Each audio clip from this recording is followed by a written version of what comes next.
Wat jullie hier zien, is die voorbereiding vir die Polokwane Pegasus 4-in-1 marathon. Dit vind die 23 Februarie plaas.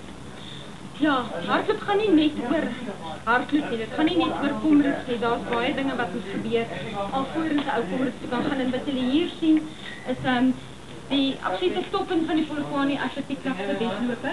Ons is besig met die inskrywings.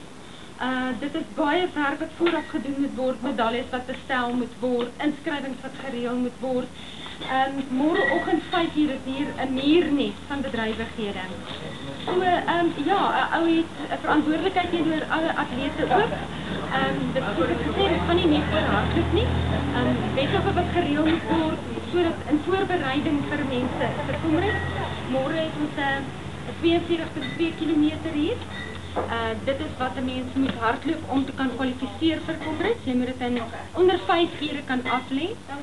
Ongelukkig vir die ouens wat môre gaan hardloop, dink ek dit gaan 'n baie warm dag wees. So die watertafels gaan 'n jolige tyd hê met kook en ys en water, maar die atlete gaan 'n bietjie swaar kry. Ek natuurlik gaan hier werk, nie vir die hardloop nie, maar Sondag as almal hier in slaap, dan is dit natuurlik ek en my skoene.